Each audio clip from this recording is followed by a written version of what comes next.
The sun hammered down on the Wyoming territory, turning the high plains into a vast, shimmering anvil of heat. It was the kind of noon that bleached the color out of the sagebrush and made the horizon dance in watery waves that promised moisture where there was none. Elias Holloway drove the post-hole digger into the baked earth, the impact vibrating up his arms and settling into the deep ache of his shoulders. The ground fought back. It had been fighting back for 3 years now, ever since the rain stopped coming and the sky turned into a sheet of blue iron. Elias wiped the sweat from his eyes with a forearm stained by soil and grease. He was a man carved from the same hard timber as the fence posts he was setting. His face was a map of weathering, lines etched deep around eyes the color of flint, eyes that had seen the carnage of Antietam and the slow, agonizing death of a family ranch. He was 35, though the mirror in his wash basin told him he was 50. He limped when the weather turned, a souvenir from a Confederate musket ball that had shattered his knee and his youth in one violent instant. He looked out toward the creek bed that marked the southern edge of his property. It was a pitiful thing now, a muddy trickle threading through cracked clay, barely enough to keep his dwindling herd from madness. But something caught his eye in the tall, yellowed grass near the water's edge. It was not a calf, and it was too large to be a coyote. It was a heap of dark fabric, stark against the pale dust. Elias dropped the digger. He reached for the Winchester resting against the wagon wheel, his movements practiced and fluid despite the stiffness in his leg. He walked toward the creek, the dry grass crunching loudly under his boots. The wind kicked up, carrying the scent of dust and heating iron, but beneath it, he smelled something metallic and sharp, blood. When he reached the bank, he stopped. It was a woman. She lay face down in the dirt, one arm thrown out as if reaching for the water she had not quite reached. Her dress, once a fine dark blue muslin, was torn at the hem and coated in grime. Her hair had come loose from its pins, a tangle of chestnut spilling over her shoulders. Elias lowered the rifle but did not unset the hammer. Trouble had a way of looking innocent in this part of the country until it put a knife in your ribs. He scrambled down the bank, his bad leg protesting the angle. He knelt beside her and turned her over gently. She was alive, but barely. Her skin was pale, translucent against the harsh light, and her lips were cracked and dry, but it was the dark stain on her shoulder that made Elias grimace. A bullet graze. It was shallow, a furrow plowed through the flesh just above the collarbone, but it had bled freely before clotting with the dust. She moaned, a low, ragged sound, and her eyelids fluttered. Elias looked at the horizon. There was no dust cloud, no riders, just the empty, silent plain. He slid his arms under her, lifting her. She was lighter than she looked, thin in the way that spoke of long travel and missed meals. Her head lolled against his chest, damp with fever sweat. He carried her up the bank and toward the ranch house, a rough-hewn log structure that leaned slightly into the prevailing wind, stubborn and solitary. Inside, the cabin was cool and smelled of wood smoke and coffee. He laid her on his own bunk, the quilt rough beneath her silk and lace. He moved quickly then, driven by the muscle memory of a soldier who had patched up worse than this in muddy tents while cannons shook the earth. He stoked the fire in the stove, boiled water in the kettle, and found a clean strip of linen in his sea chest. When the wet cloth touched the wound on her shoulder, she gasped and thrashed, her eyes flying open. They were green, startlingly bright in her pale face, and wide with terror. She scrambled backward, pressing herself against the log wall, her breath coming in short, terrified rasps. "Easy," Elias said, his voice raspy from disuse. He held up his hands, palms open. "You are safe. You are on the Holloway Ranch." She stared at him, her chest heaving. She looked at the door, then at the rifle leaning by the hearth, and finally, back at him. She did not look like the women from the town, with their hard faces and practical calico. She looked like something broken off from a different world, jagged and out of place. "Water," she whispered. The word was a croak. Elias fetched a tin cup from the bucket and handed it to her. She drank greedily. water spilling down her chin, her hands shaking so badly he had to reach out and steady the cup. When it was empty, she slumped back against the pillows, exhaustion claiming her again. "Who shot you?" Elias asked. The fear flared again in her eyes, sharp and immediate. She shook her head. "No," she said. Her voice was stronger now, edged with a steel he had not expected. "No questions. Please." Elias looked at the wound, then at the quality of her dress, and the way her hands were soft, unaccustomed to labor. He knew he should put her in the wagon and take her to the sheriff in town. He knew that harboring a woman with a bullet wound was inviting a storm down on his head. But he looked at the exhaustion etched into her features, the desperation in the set of her jaw. He turned away and tossed the bloody rag into the fire. "Rest." "Then," he said. She slept for 14 hours. Elias spent the time outside, working until the moon rose high and white over the valley. He checked the perimeter of his land twice, watching for tracks, for riders, for anything that might explain the woman in his bed. There was nothing but the coyotes singing to the stars. When he came back inside, she was sitting up. She had found his basin and washed the worst of the dirt from her face. She looked younger now, perhaps 25, though her eyes held the wariness of someone much older. "I cannot pay you," she said the moment he walked through the door. Elias hung his hat on the peg. "I did not ask for payment. I cannot stay for free," she insisted. She tried to stand but swayed, clutching the bedpost. "I can work. I can cook. I can mend. I just need a few days. 3 days. Then I will be gone." Elias looked at her. "You can barely stand." "Ma'am, I will manage." Her chin went up. A stubbornness radiated from her that he recognized. It was the same stubbornness that kept him fixing fences on a ranch that yielded nothing but dust. 3 days, Elias said. "You can sleep in the bunkhouse out back. It is empty. There has not been a crew here since the war." "Thank you," she said. Her shoulders sagged with relief. "I am Clara, Elias Holloway," he replied. The next morning, Clara Monroe kept her word. Despite the stiffness in her shoulder and the limp that mirrored his own fatigue, she was up before dawn. When Elias came out of the main cabin, he found a pot of coffee boiling over a small fire she had built outside the bunkhouse. She was sitting on a stump, mending the tear in her dress with a needle and thread she must have carried in her pocket. She offered him a cup without a word. He took it, the metal hot against his calloused fingers. The coffee was strong, black and bitter, just the way he liked it. They worked in silence that day. Elias repaired the roof of the barn, stripping away rotten shingles and nailing down fresh ones. Clara swept out the bunkhouse, scrubbed the floors, and then took to the small vegetable garden that Elias had all but abandoned. She pulled weeds with a ferocity that suggested she was fighting something other than nature. Elias watched her from the roof. He saw how she paused every now and then to touch her shoulder, how she wiped sweat from her brow with the back of a trembling hand. But she never stopped. There was a mystery to her, a tension that hung around her like static electricity before a lightning strike. She was hiding. That much was plain.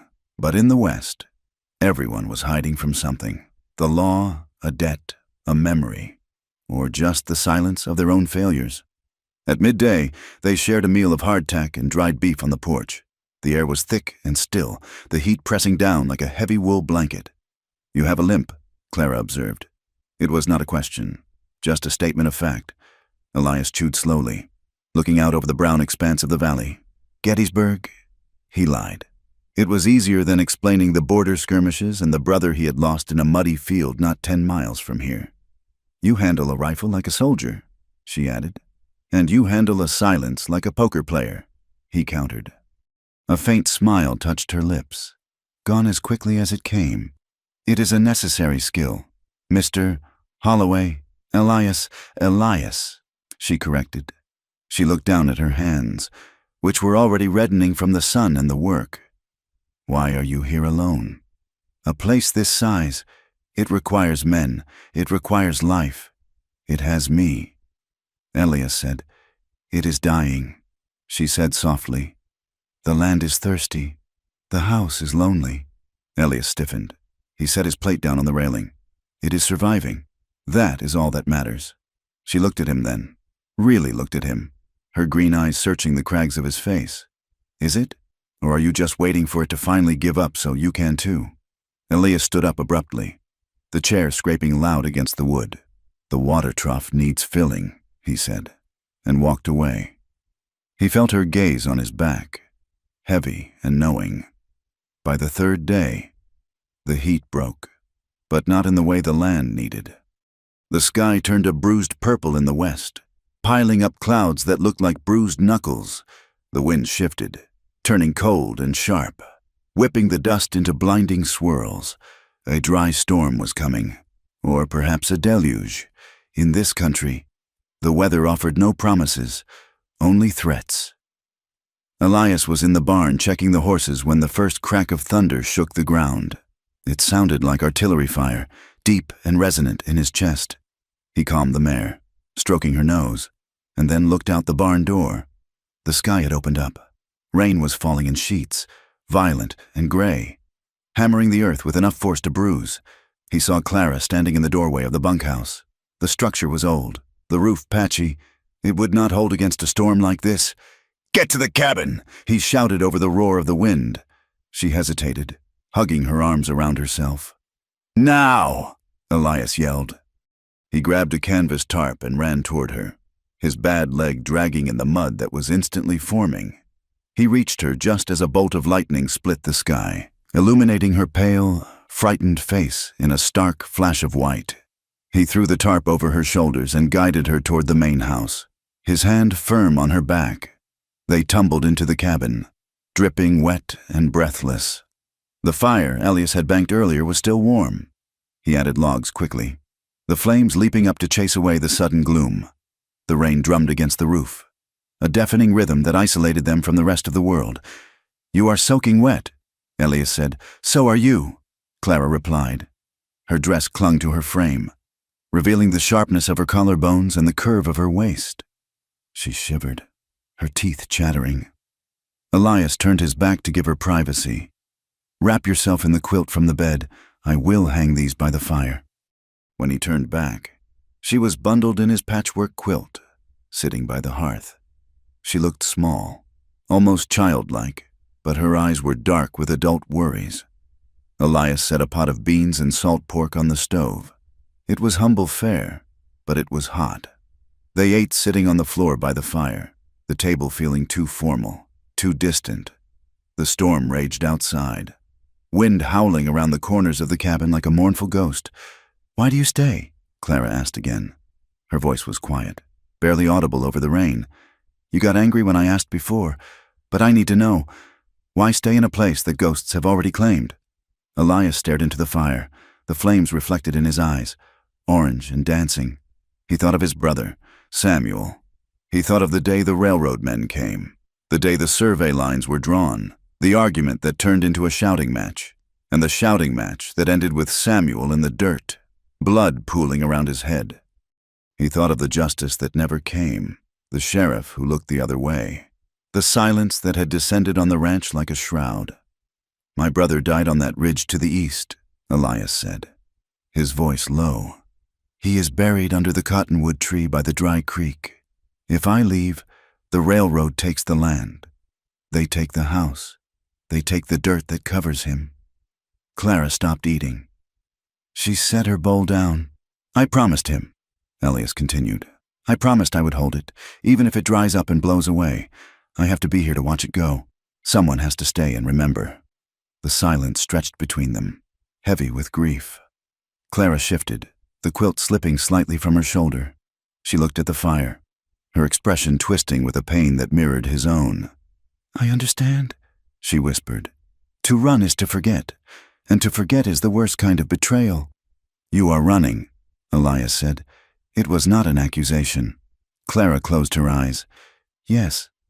"I am running from a man who thinks he owns the world, a man who thinks that because he has gold, he can buy people like cattle." She took a ragged breath, and, for a moment, Elias thought she would tell him everything. He saw the confession rising in her throat, the weight of it pressing against her lips.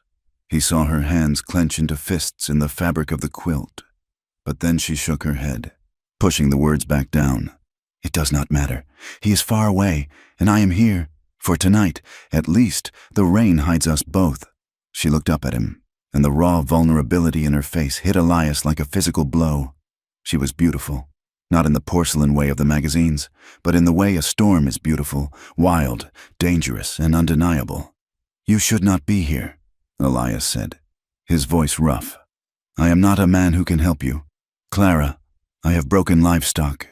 You are the only thing that has felt solid in a long time," she said. She leaned forward slightly, the firelight catching the curve of her cheek. The air in the cabin shifted. It became thin, charged, vibrating with the same tension that had been building between them for 3 days. Elias felt his heart hammer against his ribs. He wanted to reach out and touch her face, to trace the line of her jaw, to smooth the worry from her brow. The urge terrified him. Clara seemed to sense his fear. A sad, crooked smile touched her lips. She leaned closer, her gaze dropping to his mouth. "Just one kiss, no more," she whispered, trying to make it sound light, trying to make it a joke to break the heaviness, "just to see if we are both still alive." Elias stared at her. He should have pulled away. He should have stood up and walked out into the rain. He was a man of discipline, a man who had denied himself comfort for years as penance for sins he could not wash away. But when she tilted her head, her eyes half closing, he found that he could not move. He was a drowning man, and she was the only air left in the world. He leaned in. Their lips met. It was not the sweeping, practiced kiss of the romance novels his mother used to read. It was tentative, trembling, tasting of salt pork and desperation. Clara let out a small sound, a whimper in her throat, and her hand came up to grip his forearm. Her fingers were cold, but her mouth was hot. For a second, the world narrowed down to the point of contact. The storm outside ceased to exist. The ranch, the drought, the railroad, the ghosts. It all fell away. There was only the softness of her lips and the sudden, terrifying rush of heat in his blood. Elias pulled back sharply, gasping as if he had been burned. He stared at her, his chest heaving. Clara sat frozen, her eyes wide, her hand still reaching for him.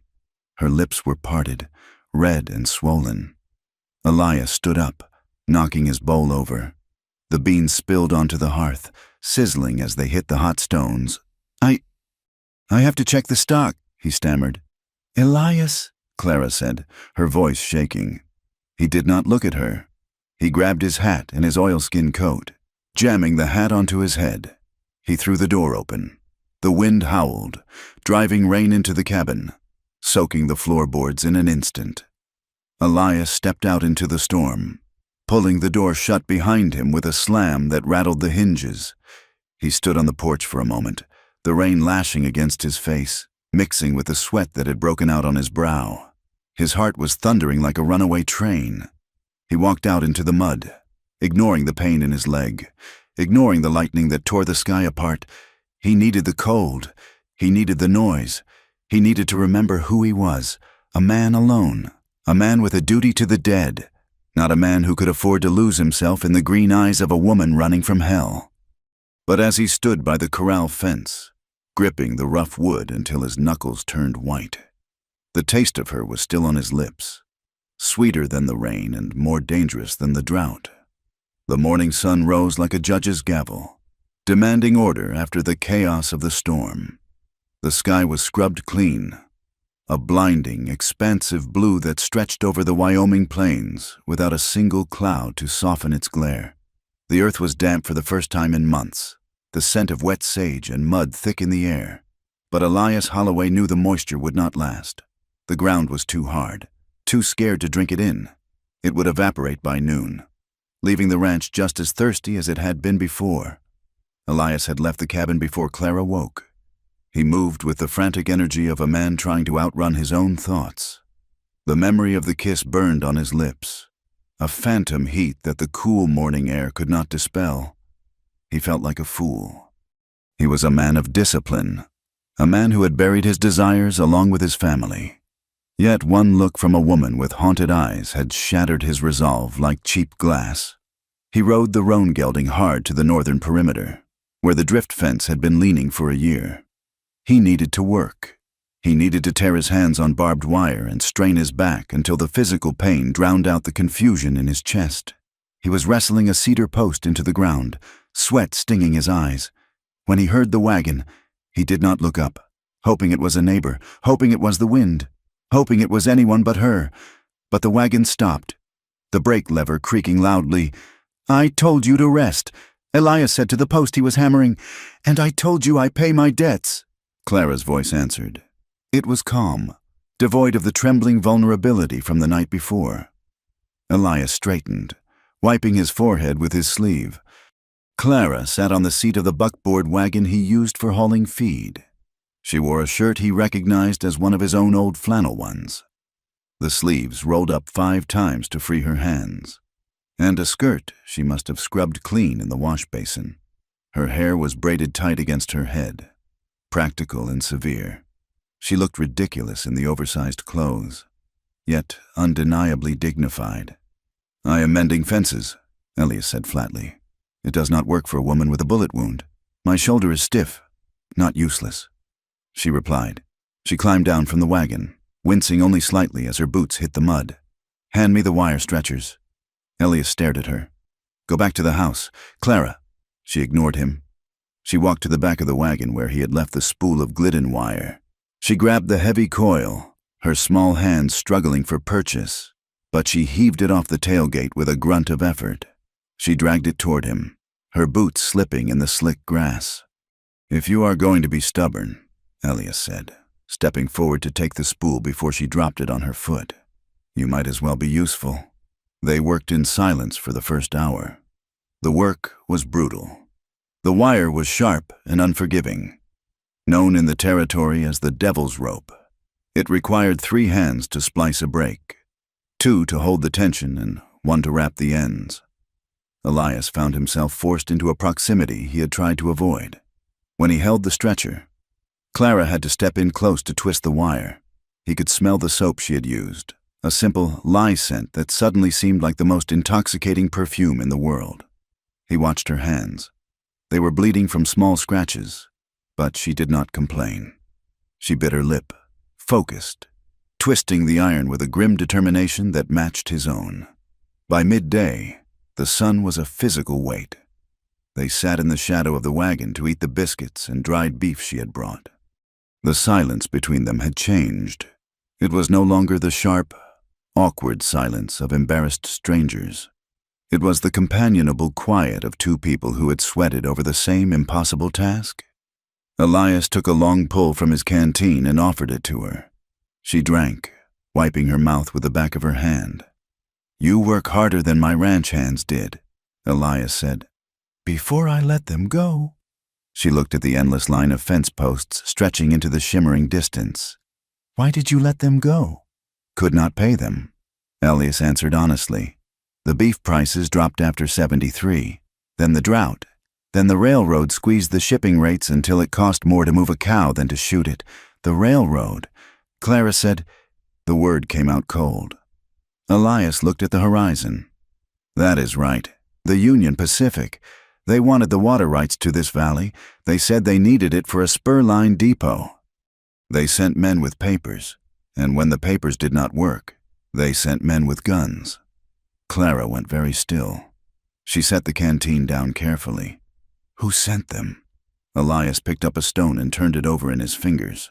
"A man named Cornelius Vance, a baron from back east who thinks the territory is his personal chessboard."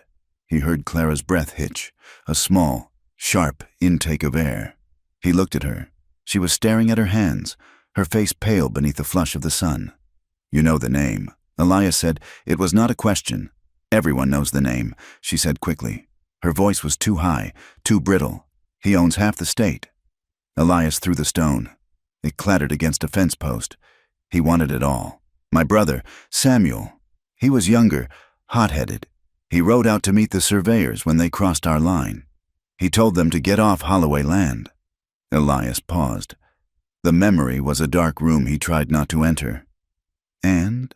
Clara prompted softly. And the sheriff said it was self-defense, Elias said, his voice dropping to a gravelly whisper. He said Samuel drew first, but Samuel did not even carry a pistol. He hated guns after the war. The surveyors were paid men, lawmen, they called themselves, but they were on Vance's payroll. They shot him in the chest and left him for the buzzards. Clara made a sound, a stifled cry of pain. She pressed her hand to her mouth. I went to town, Elias continued, staring at the wire. I told the sheriff what I knew. He told me to go home before I had an accident, too. That was 5 years ago. Samuel is on the ground. The railroad built their spur line 20 miles north instead. Samuel died for nothing but a rich man's pride. Clara turned her face away. He saw a tear track through the dust on her cheek. She was trembling. I am sorry, she whispered.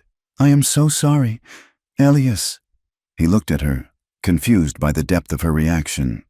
It was a tragic story. Yes, but the West was paved with them. Her grief seemed personal, sharp, as if the bullet that killed Samuel had grazed her too. It is done, Elias said, standing up and dusting off his trousers. The dead are dead. We have a fence to fix.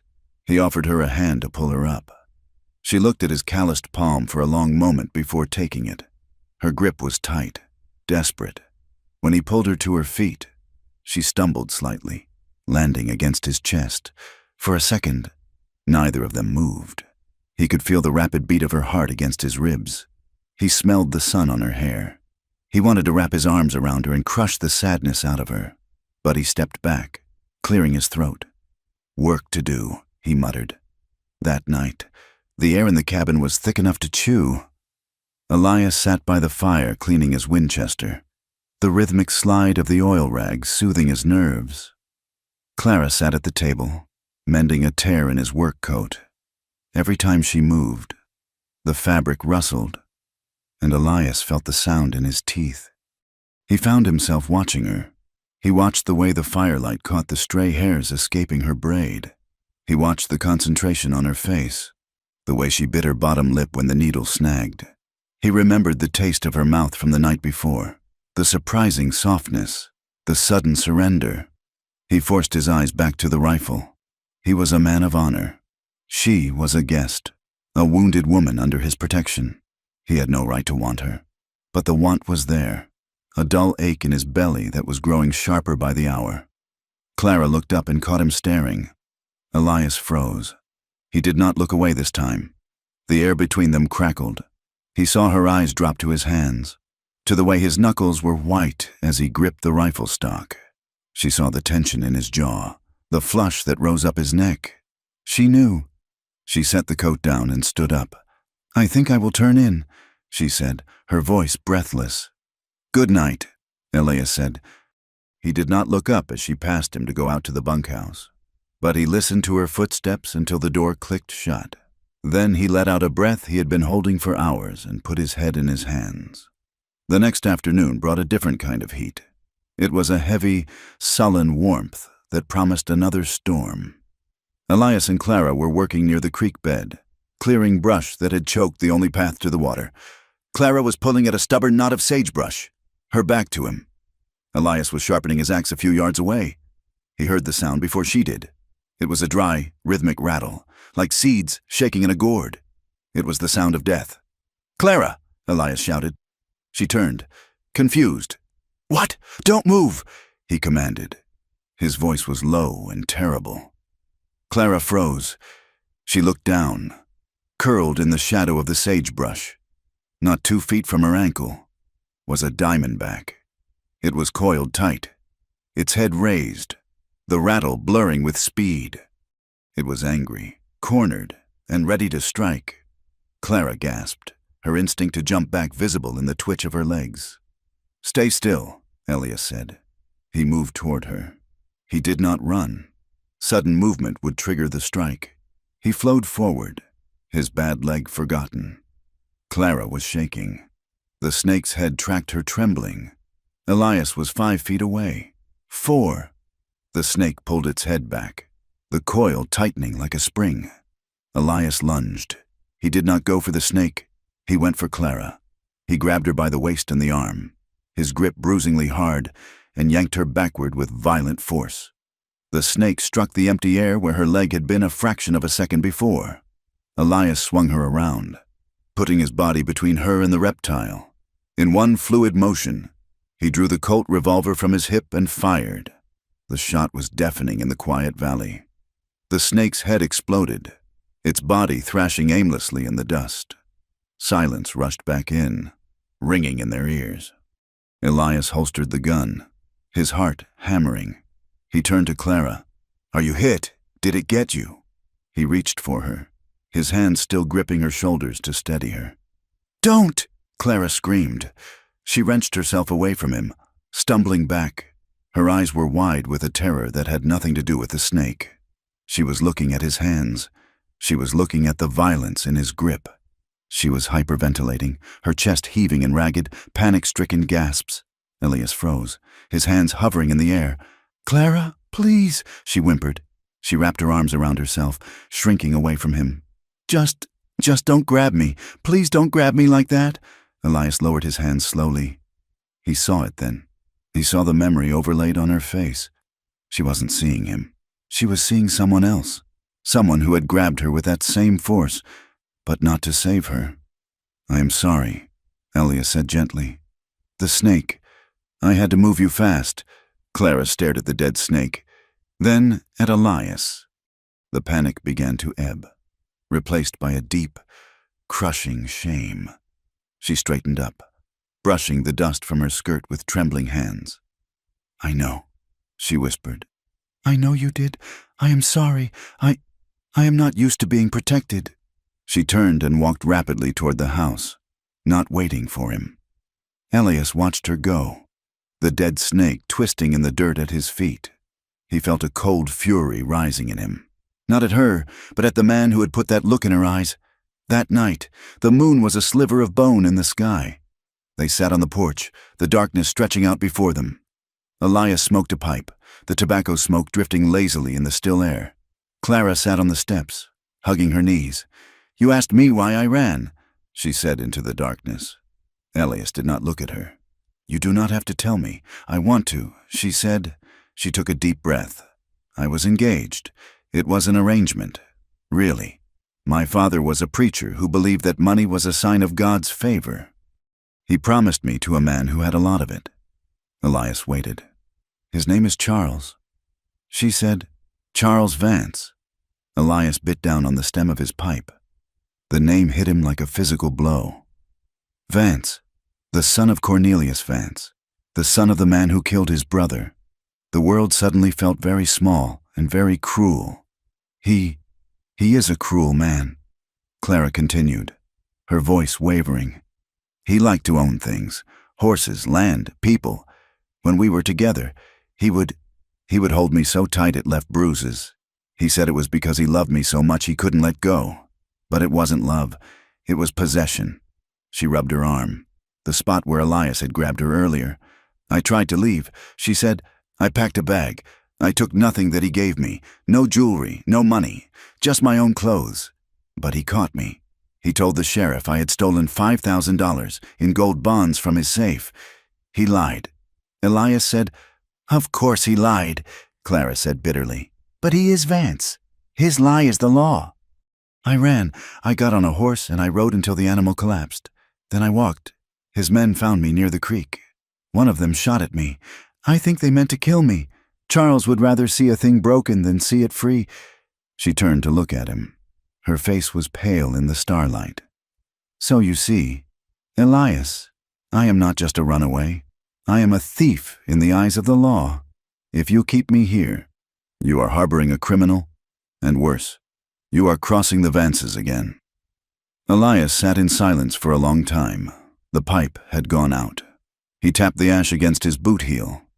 He thought of Samuel. He thought of the fence line. He thought of the way Clara had looked at him when he pulled her from the snake.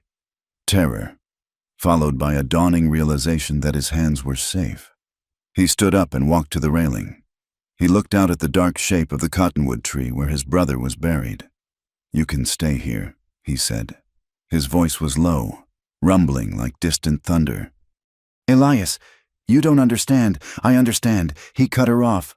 I understand that the Vances have taken enough from this valley. They took my brother. They tried to take my land. They will not take you." He turned to face her. "You stay, Clara. As long as you need. You don't owe me a damn thing. Not work, not money, and certainly not fear." Clara looked up at him, her eyes shining with tears she refused to shed. She stood up slowly. She walked up the steps until she was standing right in front of him. The next night, the tension finally snapped. It had been building all day. A pressure behind the eyes, a tightness in the chest. They were in the cabin. Elias was washing dishes in the basin. Clara was drying. Their hands brushed as he handed her a plate. The contact sent a jolt through him that made him drop the tin plate. It clattered loudly on the floor. Neither of them bent to pick it up. Elias looked at her. Clara was looking at him, her eyes dark and dilated. She wasn't frightened. Not anymore. She looked hungry. She looked like she was standing on the edge of a cliff and deciding whether to jump. "Clara," Elias warned, his voice rough. "Do not look at me like that." "Like what?" she whispered. "Like I am water." He said, "I am thirsty." "Elias." She stepped closer. She reached out and placed her hand on his chest, right over his heart. He could feel the heat of her palm through his shirt. He could feel his own heart slamming against her hand. "Clara, no," he groaned. "I am too old. I am too broken. I have nothing to give you but dust and a hard life." "You saved my life," she said. "You saved me from the snake. You saved me from the storm. Saved me from the cold. Elias." She gripped his shirt and pulled him down. This time, he did not freeze. He resisted for a heartbeat, a final frantic attempt to hold on to his solitude. But then the dam broke. He made a low sound in his throat and wrapped his arms around her. He pulled her into him, lifting her slightly off the floor. His mouth crashed down on hers. It was not a gentle kiss, it was a collision. It was the unleashing of years of loneliness, years of anger, years of sleeping in a cold bed. It was desperate and fierce. Clara met him with equal force, her hands tangling in his hair, her body molding against his. They stumbled backward, knocking into the table. Elias didn't care. He kissed her jaw, her throat, the pulse that beat wildly at the base of her neck. He felt her hands seeking, pulling at his shirt, touching the skin he had hidden from the world for so long. They fell into each other like they had waited their whole lives for this specific collision of souls. It was slow and breathless, a frantic shedding of defenses. He carried her to the bed, the quilt rough beneath them. But neither noticed. The world outside ceased to exist. There was no railroad, no drought, no brother in the grave. There was only the firelight, the sound of their breathing, and the incredible, impossible warmth of her skin against his. Later, the fire had died down to embers. The room was cooling, but under the quilt, it was warm. Elias lay on his back, staring at the ceiling beams. Clara was curled against his side, her head resting on his shoulder, her hand flat on his chest. He felt a profound sense of peace he had not known was possible. But beneath it, the fear was already creeping back. He had something to lose now. He had something precious. And in his experience, precious things were always taken away. Clara stirred. She traced the scar on his shoulder with her finger. "Elias?" she whispered. You weren't supposed to make me feel safe," she said softly. Her voice was thick with sleep and emotion. "I was supposed to keep running. You were just a stop on the map. You weren't supposed to be the destination." Elias couldn't answer. The lump in his throat was too large. He simply turned his head and pressed a kiss to her forehead, inhaling the scent of her. He pulled the quilt tighter around them, his arm tightening around her waist like a band of iron. He held her as if the sheer force of his grip could keep the morning and the world at bay. The change did not happen all at once, but rather like the turning of a season, subtle at first, then undeniable. The ranch, which had for so long been a skeleton of gray wood and silence, began to grow skin and muscle again. It started with the smell. For years, the air inside the main cabin had smelled of stale coffee, gun oil, and the dry dust that sifted through the chinks in the logs. Now, it smelled of yeast. Clara had found a sack of flour in the pantry, weevil-free by some miracle, and she had coaxed a starter to life. The scent of baking bread greeted Elias when he came in from the pastures, a warm, living aroma that made his stomach clench with a hunger that was not entirely about food. She did not stop at the kitchen. She attacked the front porch with a hammer and a pocketful of nails she had scavenged from the barn. The railing, which had hung loose like a broken tooth since '69, was suddenly firm. She swept the accumulated grit from the planks until the wood grain showed through, amber and weathered, near the water pump, where the ground was usually a muddy slurry. She had cleared a patch of earth and planted seeds she found in a jar on the mantel. They were old seeds, wrinkled and dry, but she watered them every evening with religious devotion. Elias watched her from a distance as he worked the cattle.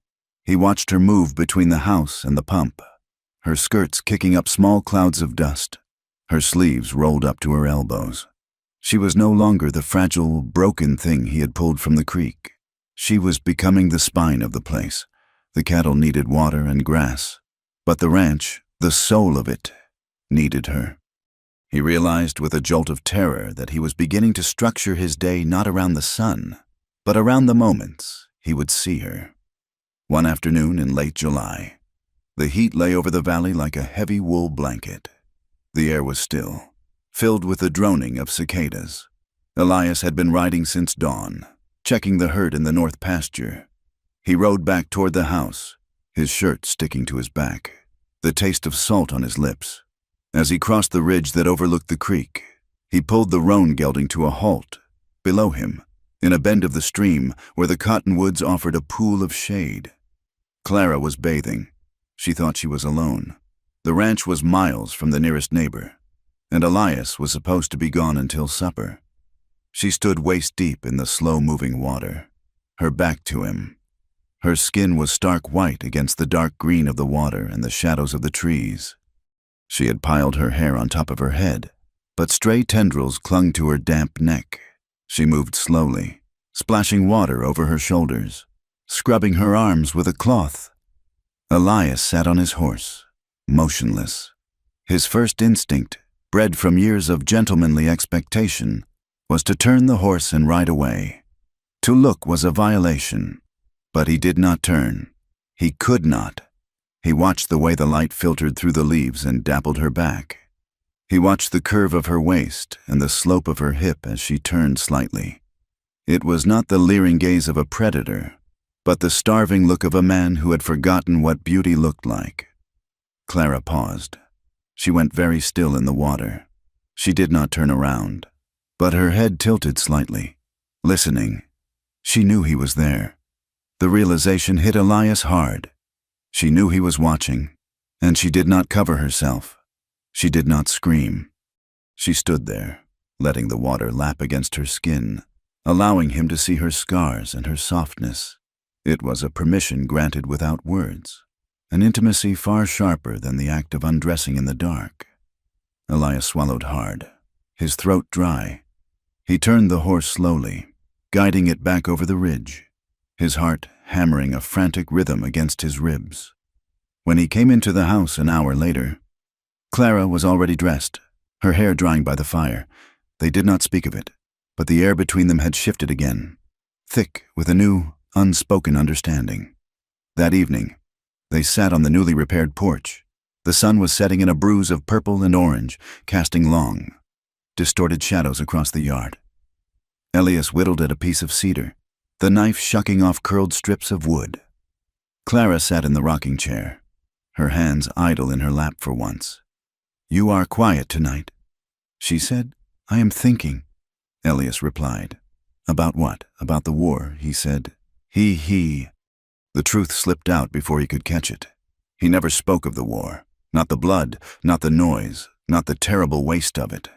Clara stopped rocking. "What about it?" Elias set the wood down. "I told you I hurt my leg at Gettysburg. That was true, but I did not tell you what happened after. When I came home," he looked at his hands. They were large, scarred. capable of building fences and capable of breaking things. I was in a saloon in Cheyenne, Elias said, his voice low and rough. It was 66. The war was over, but the hate was not. There was a man there, a driver from Ohio. He had had too much whiskey. He started talking about the Rebs, about how we were traitors, how we deserved to starve. Elias paused, listening to the coyotes yipping in the distance. He said something about my mother. Elias continued. He said she raised a brood of cowards. I hit him. I hit him until he went down. And then I kept hitting him. I broke his jaw. I broke his ribs. I beat him until his face didn't look like a face anymore. He looked up at Clara. Her eyes were fixed on him, wide and dark. The sheriff pulled me off, Elias said. He knew me. He knew my family. He told me to get out of town and never come back. The man lived, I think, but he was never the same.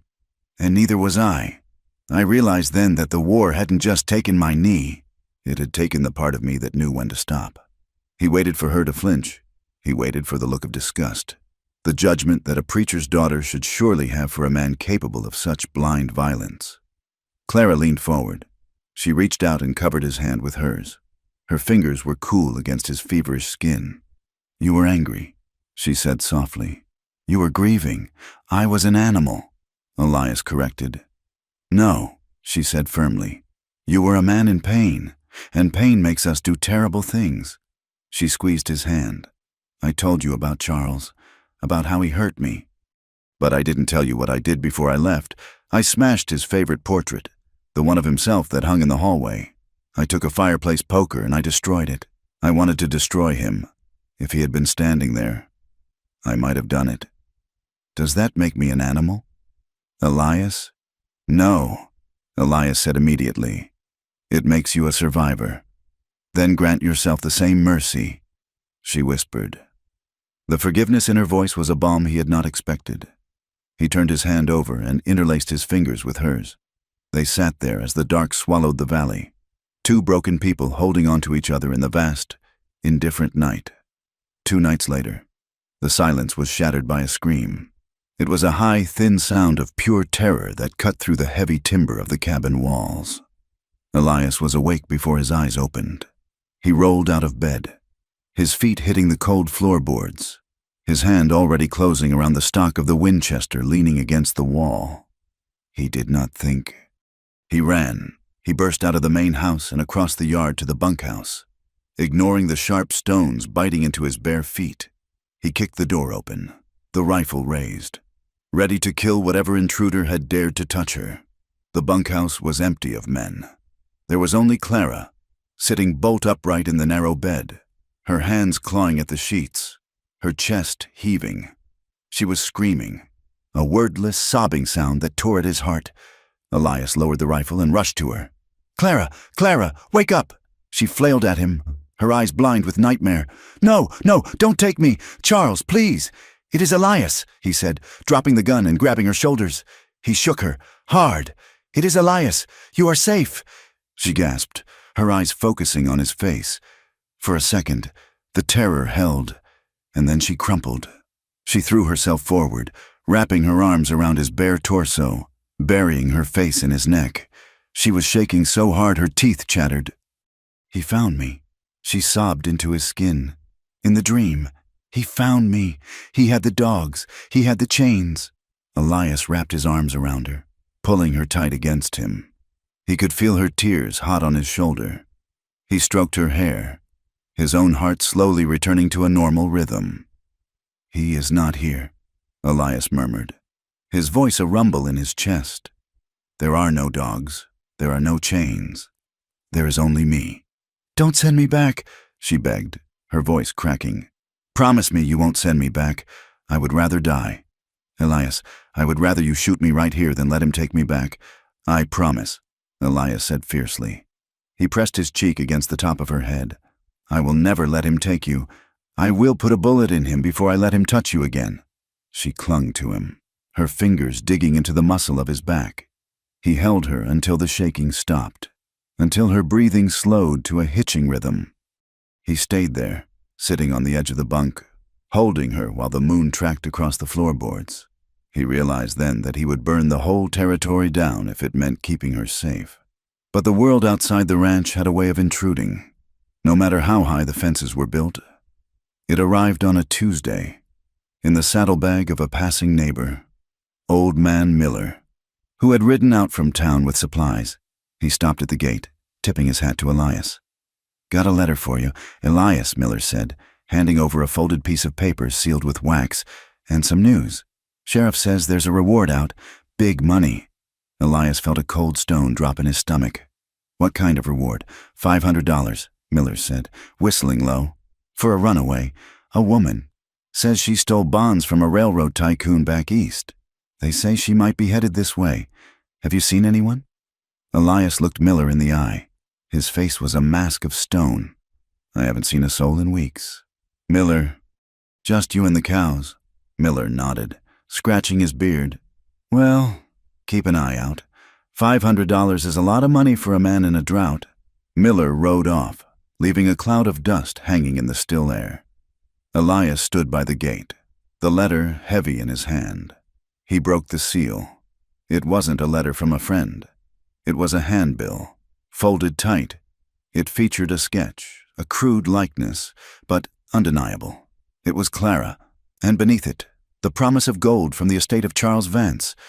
Elias walked back to the house, his limp more pronounced than usual. He found Clara in the kitchen, kneading dough. She looked up, a smile touching her lips, but it vanished when she saw his face.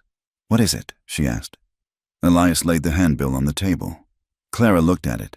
She didn't scream. She didn't cry. She went very pale, the blood draining from her face until she looked like a statue made of salt. She reached out and touched the paper, her flour-dusted finger tracing the words thief and whore, printed in bold type. "They know," she whispered. Miller brought it. Elias said, "He didn't know it was you, but he will. Eventually, someone will see you. Someone will talk. $500 turns good men into Judas." Clara wiped her hands on her apron. Her movements were jerky, mechanical. "I have to go." "No," Elias said. "I have to go tonight," she said, her voice rising. "I can take the mare.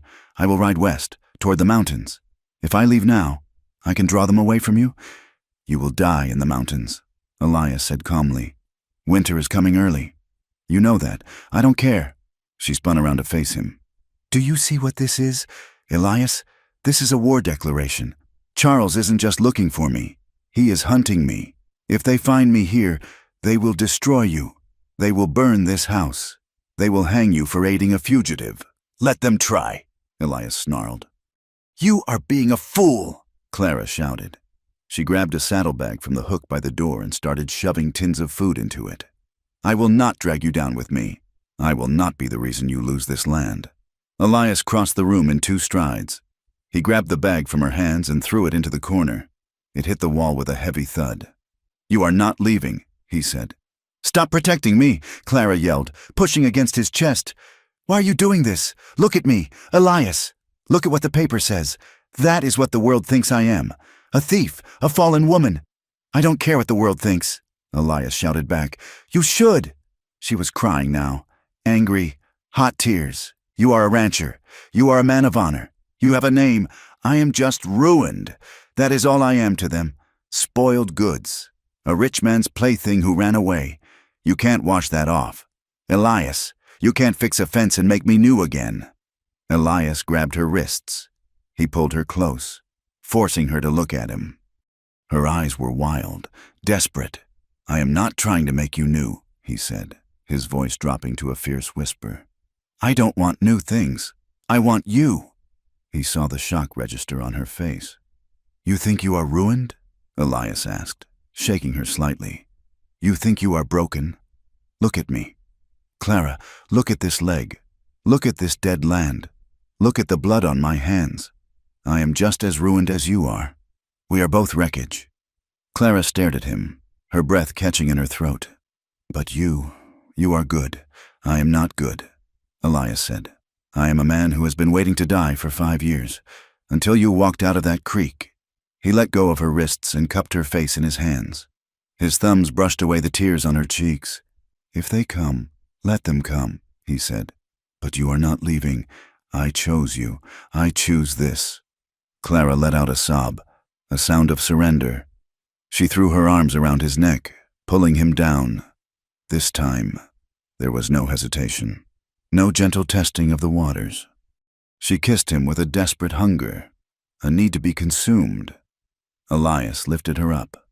She wrapped her legs around his waist, and he carried her to the bedroom. They did not bother with the fire. The heat between them was enough. They made love with a ferocity that bordered on pain. It was not the sweet, tentative coupling of their first night. This was a claim. It was a defiance of the law, of the railroad, of the past that tried to strangle them. Elias worshipped her body with his hands and his mouth, touching every scar, every curve, silently promising that he would stand between her and hell itself. Clara met him measure for measure, her nails digging into his shoulders, her voice crying out his name in the dark. It was an act of rebellion. It was an act of survival, in the friction of their skin. They were writing a new law for themselves, one that Charles Vance and his money could not touch. When it was over, they lay tangled in the sheets, sweat cooling on their skin. The room was silent, save for the wind rattling the window pane. Elias ran his hand down the length of her back, feeling the steady rhythm of her breathing. Clara rested her head on his chest. She traced the line of his jaw, her fingers trembling slightly. "They will come, Elias," she whispered. "They will come, and they will see what I am. They will see what we are." Elias caught her hand and kissed the knuckles, one by one. He stared up into the darkness, his eyes hard and clear. "Then let them see us both as ruined," he said. He pulled her tighter against him, defying the dawn that would bring the wolves to their door. The journey to Bitter Creek was a silent procession of two. The wagon rattled over the hard-packed ruts of the trail, kicking up a fine, choking powder that coated the back of Elias's throat. He kept the horses at a steady, grueling pace, his eyes scanning the horizon where the heat haze shimmered like a mirage. Beside him, Clara sat with her spine stiff against the wooden seat, her hands folded in her lap to hide the trembling she could not control. She wore a bonnet pulled low, shadowing her face. But Elias knew she was watching the road with the same intensity he was. They were running, even if they were moving toward town. They needed supplies. The high country was unforgiving in late autumn, and if they intended to vanish into the mountains before the snow fell, they needed more than hope and a half-empty sack of flour. They needed ammunition, cured meat, heavy wool, and grain for the horses. It was a risk to ride into town, but starvation was a certainty if they did not. Bitter Creek emerged from the dust like a collection of bleached bones scattered on the valley floor. It was a town held together by spitting nails and stubbornness. A single main street flanked by weathered storefronts with false fronts that fooled no one. As the wagon rolled past the first few houses, Elias felt the atmosphere shift. It was usually a noisy place, filled with the clamor of the blacksmith's hammer and the shouting of drovers. Today, it was quiet. The silence was heavy, watchful.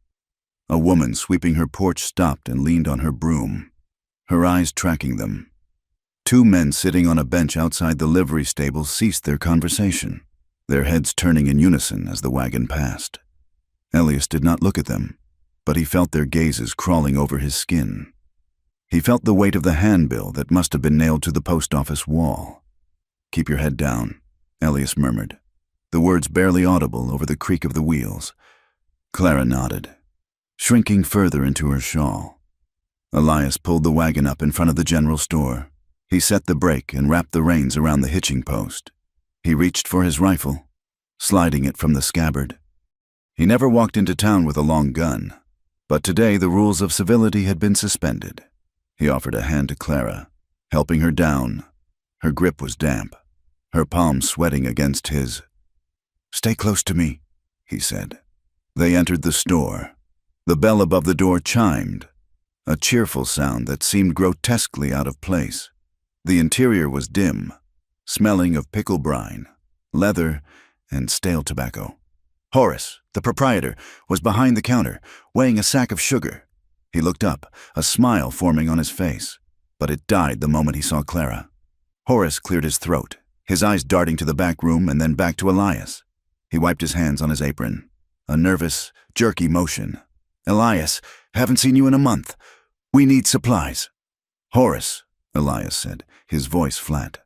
"Salt pork, 50 pounds of flour, coffee, beans, and 4 boxes of 44 cartridges." Horace hesitated. He looked at Clara, then back at Elias. His gaze lingered on the rifle in Elias's hand. "That is a tall order. Elias, you got the coin?" Elias reached into his pocket and slapped 3 gold eagles on the counter. The sound was loud in the quiet room. It was most of what he had left. The savings from 5 years of selling scrawny cattle. "Is that enough?" Elias asked. Horace stared at the gold. "It is." He did not move to take it. "Elias, you shouldn't be here." "Why is that?" Horace lowered his voice. "The sheriff, he has been asking around, and there are others. Riders came through yesterday, asking about a woman." Elias felt the muscles in his back coil. "What kind of riders?" "Railroad men," Horace whispered. "Fancy suits, hard eyes. They put money on the bar at the saloon. A lot of money." "Pack the supplies." "Horace," Elias commanded. "Put them in the wagon. Fast." He turned to watch the street through the dusty front window. The town was waking up to their presence. A small crowd had gathered near the livery. He saw Sheriff Thorne walking toward the store, his thumbs hooked in his gun belt. Thorne was a man Elias had known for 10 years. They had drunk whiskey together. They had ridden in the same posse once. But Thorne was a man who liked his comfort, and comfort in this territory was bought with railroad money. Elias stepped out onto the boardwalk, Clara a shadow at his shoulder. Sheriff Thorne stopped 10 feet away, his badge catching the harsh sunlight. He looked tired. His hat was pulled low, and he chewed on a toothpick, shifting it from one side of his mouth to the other. "Afternoon, Elias," Thorne said. "Sheriff?" Elias replied. Thorne looked at Clara. He did not tip his hat. He studied her face, comparing it to the image in his mind. Then he looked back at Elias, shaking his head slowly. "You are making a mistake, son," Thorne said. "A hell of a mistake. We are just buying supplies. Silas, then we are gone." Thorne spat the toothpick into the dust. "It ain't that simple." "Not this time. You got a fugitive standing behind you." "She is no fugitive," Elias said, his voice dropping an octave. "That ain't what the paper says," Thorne countered. He took a step closer. "The paper says she is a thief. Larceny. Grand theft. Says she blackmailed the Vance family. That is a hanging offense if the judge is in a bad mood. She stole nothing," Elias said. Thorne laughed, a dry, humorless sound.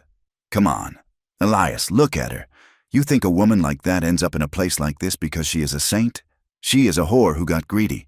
She tried to milk the wrong bull, and now she—" The punch happened before Thorne could finish the sentence. Elias moved with a speed that belied his limp. He stepped in and drove his right fist into the center of Thorne's face. There was a sickening crunch of cartilage. Thorne's head snapped back, his hat flying off, and he crumpled to the boardwalk like a sack of wet grain. Blood sprayed across the weathered wood. Clara gasped, her hands flying to her mouth. Elias stood over the sheriff, his knuckles split and bleeding. He was breathing hard, a cold, white rage blinding him for a second. He looked at the crowd gathering by the livery. They were silent, shocked. Elias reached down and grabbed Thorne by the lapels, hauling him half upright. Thorne groaned, blood streaming from his nose. "You speak of her again," Elias hissed. "Close to the man's ear, and I will put you in the ground." He let Thorne drop. "Get in the wagon," Elias told Clara, but before they could move, a shot rang out. Dirt kicked up inches from Elias's boot. He spun around, rifle raised. 2 deputies had stepped out from the alleyway beside the saloon, rifles shouldered. "Drop it! Elias!" one of them shouted. Elias looked at them, then at the wagon. He couldn't get to the horses in time. He grabbed Clara's arm and shoved her toward the narrow gap between the general store and the harness shop. "Run!" he roared. They scrambled into the alley. slipping on refuse and mud. Another shot splintered the wood frame of the store window behind them. They ran down the narrow passage, emerging behind the main street into the maze of corrals and outbuildings. "The barn," Elias ordered, pointing to the large, sagging structure behind the saloon. They slipped inside through a side door that hung on leather hinges. The interior was cool and dark, smelling of old hay and horse sweat. Elias barred the door with a heavy plank. He moved to the window, peering through a crack in the siding. He could see men running down the alley, shouting. They were spreading out, surrounding the block. "We are trapped," Clara whispered. Her voice was thin, edged with panic. Elias turned from the window. He checked the load in his rifle. "We are safe for now. They won't rush a dark barn, not when they know I am armed. They will wait." "Wait for what? For the men Horace told us about," Elias said grimly. The afternoon dragged into evening, the shadows in the barn lengthening until they swallowed the corners. Outside, the town settled into a tense standoff. Elias could hear the murmur of voices, the occasional clomp of boots on the boardwalk, but no one approached the barn. They were waiting for the hammer to fall. They sat in the loft, hidden behind bales of alfalfa. It was cold. Elias took off his coat and draped it around Clara's shoulders. She was shivering, but not from the temperature. "Elias," she said into the darkness. He looked at her. She was barely visible, just a pale shape in the gloom. "You have to give me up," she said. Elias did not answer immediately. He reloaded the magazine of his rifle, pressing the brass cartridges in one by one. "No, please," she begged, reaching out to touch his arm. "Listen to me. You punched the sheriff. You are aiding a fugitive. If you walk out there with me, they will hang you. If you say you found me, if you say I forced you, maybe they will let you keep the ranch." "At the ranch," Elias scoffed softly. "The ranch is dead dirt. Clara, it is your home." "It was a graveyard," he corrected. "Until you came." He set the rifle down and turned to her. He took her face in his hands. His palms were rough, his knuckles swollen and bruised from the punch. "You are not listening to me," he said intensely and quietly. "You think this is about doing a good deed? You think I am some knight from a storybook? I am a selfish man. Clara, I am keeping you because I cannot breathe without you. But I am poison." She wept. "Look what I have brought you. Violence, danger." Elias shook his head. "You brought me life. I was a ghost walking around in a dead man's clothes. You woke me up." He leaned his forehead against hers. "You ain't someone I found. Clara, you are someone I chose, and I do not unchoose the things I love. Not for a sheriff, not for a railroad, not for God himself." Clara fell silent. She leaned into him, her tears wetting his shirt. They sat there for a long time, listening to the wind rattle the loose shingles on the roof. "Tell me," she whispered after a while. "Tell me about the place." Elias closed his eyes. He knew what she meant. It was a game they had started playing in the dark nights at the ranch, a way to pretend the world wasn't closing in. "It is a valley," he began, his voice low and steady. "High up, near the Wind River Range. There's no road to get there, only a deer trail. The grass is belly high on a horse and green even in August.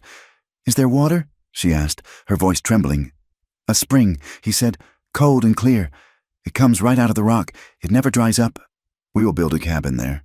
Cedar logs, a stone chimney, and flowers everywhere.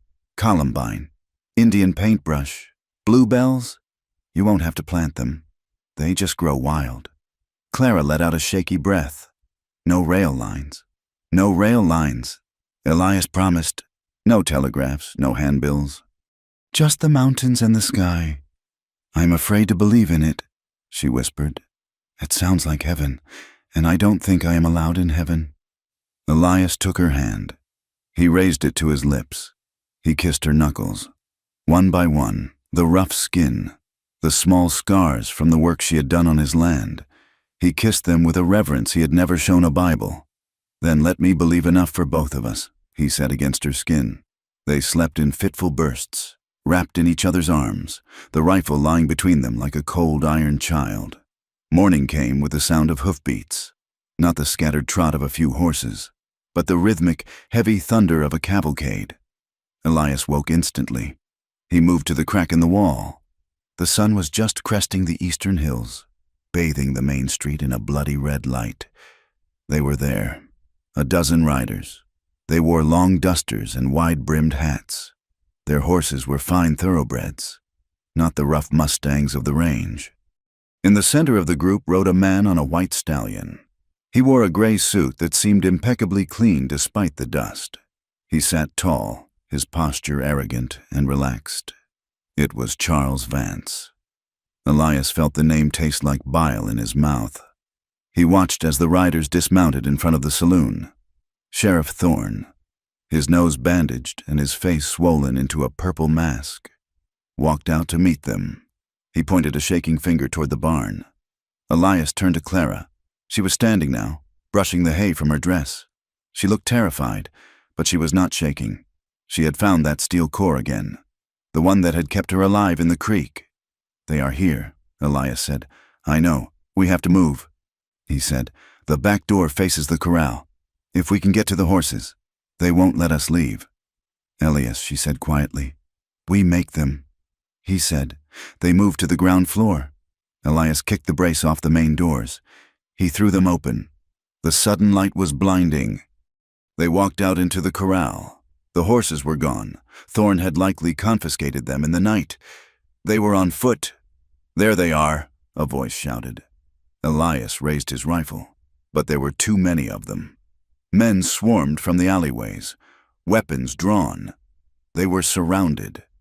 In the center of the street, the group of riders turned. Charles Vance walked forward.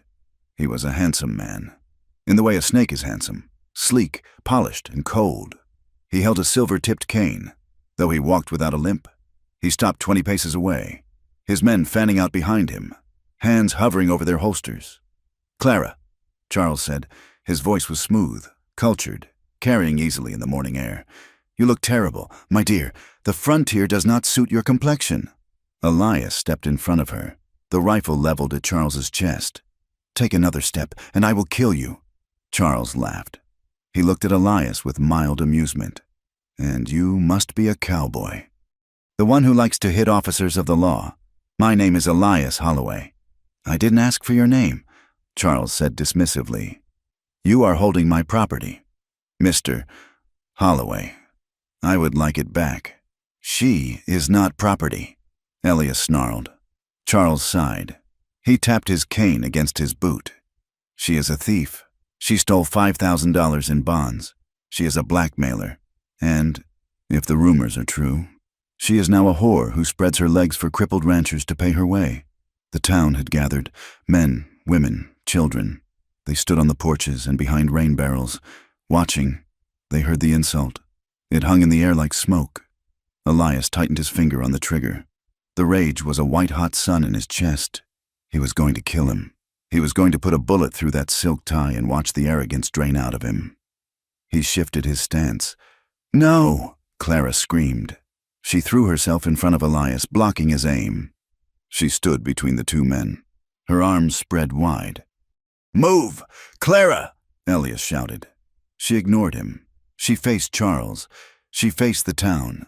She faced the sheriff who had called her a whore. She stood tall, her chin lifted, her eyes blazing with a fire that made Charles take a half-step back. "Tell them, Charles," she said. Her voice rang out, clear and strong. "Tell them what I stole." Charles sneered. "You know what you took." "I took my body back," Clara screamed. The silence in the street was absolute. Even the horses seemed to freeze. "Tell them," she continued, walking toward him. "Tell them how you came into my room. Tell them how you held me down. Tell them how I begged you to stop and you laughed. Tell them that the only thing I stole was the breath in my lungs when I ran from you." She turned to the crowd. She looked at the women on the porch. "He forced himself on me," she cried. "And when I ran, he didn't send the law. He sent killers. He sent men to shoot a woman in the back because his pride was hurt. There are no bonds. There is no money. There is only a man who cannot stand that I said no." She pointed a trembling finger at Charles. "You are not a victim. Charles, You are a monster." The crowd shifted. The women looked at each other. The men looked at their boots. The accusation hung there, raw and bleeding. Truth has a sound, distinct from lies. It has a resonance. Clara's voice had that resonance. Charles's face hardened. The mask slipped. For a second, the cruelty beneath the charm was visible to everyone. His lip curled. "She is hysterical," Charles said, cold and sharp. "She is mad. Sheriff, arrest her." The sheriff hesitated. He looked at Clara, then at Charles. He looked at the crowd. He saw the doubt in their eyes. "I said arrest her," Charles barked. "Or do you want the railroad to forget where your pension comes from? Money, it always came back to money." The sheriff's shoulders slumped. He gestured to his deputies. "Take them," Thorne muttered. Elias saw the movement. He saw the deputies raising their rifles. He saw the smirk return to Charles's face. The truth didn't matter. Not here. Not when the law was in a rich man's pocket. Elias grabbed Clara by the waist. He didn't ask. He hauled her backward, toward the livery stable where 2 fresh horses were tied to the rail, horses that didn't belong to them, but belonged to the railroad men. "Run!" Elias yelled. He fired a shot into the dirt at the deputies' feet. They scrambled for cover. Chaos erupted. Elias threw Clara onto the back of a chestnut mare. He vaulted onto the black stallion beside it, ignoring the scream of protest from his bad knee. "Stop them!" Charles screamed. "Shoot them!" Gunfire cracked the morning air. Bullets whizzed past them like angry hornets. Elias slapped the rump of Clara's horse. The mare bolted. They tore down the main street, dust exploding under the hooves. A bullet shattered the window of the barber shop as they passed. Elias turned in the saddle and fired 2 shots back toward the saloon, not aiming to kill, but to keep their heads down. They galloped past the last house, past the sign that read Bitter Creek, and out onto the open plain. The wind whipped their faces. Behind them, the shouts and the gunfire faded, replaced by the thunder of their own flight. They didn't look back. They rode for the rise of the land, for the jagged teeth of the mountains in the distance. They rode away from the law and the lies, into the wild, unforgiving emptiness that was the only freedom they had left. The mountains did not welcome them. They tolerated them, with the cold indifference of stone and ancient ice. Elias and Clara rode the stolen horses until the animals were lathered and blowing hard, their breath pluming in the thinning air like smoke signals of distress. They had left the high plains behind, climbing steadily into the jagged spine of the Wind River Range, seeking the only cover that offered a chance against the posse that might still be tracking them. The weather turned with the brutal suddenness of the high country.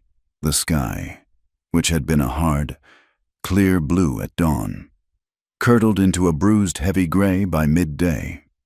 The wind picked up, stripping the last of the gold aspen leaves from the trees and sending them skittering across the rock like terrified coins.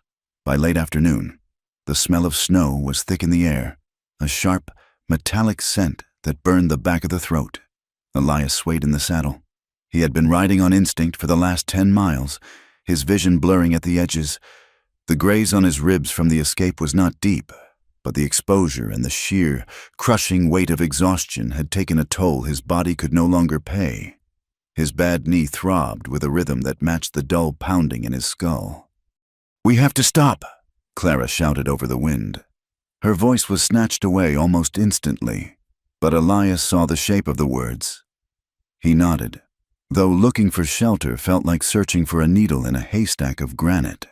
But luck, or perhaps providence, offered them a sliver of mercy. Nestled in a fold of the mountain, protected by a stand of lodgepole pine, sat a structure. It was hardly a house. It was a trapper's cabin, abandoned years ago by the look of the sagging roofline and the door that hung on a single leather hinge. They rode into the clearing. The first flakes of snow began to fall, fat and wet, hissing as they hit the warm necks of the horses. Elias slid from the saddle and his legs simply folded beneath him. He hit the frozen ground hard. "Elias!" Clara was there in an instant, her hands gripping his coat, pulling him up. "I am fine," he slurred, the lie thick on his tongue. "Just slipped." He was burning. even through his heavy duster and the gloves she wore. Clara could feel the heat radiating from him. His skin was gray, his eyes glassy and unfocused. "Get inside," she ordered, her voice finding that steel edge again. She guided him into the cabin. It was dark, smelling of rat droppings and old soot, but it was out of the wind.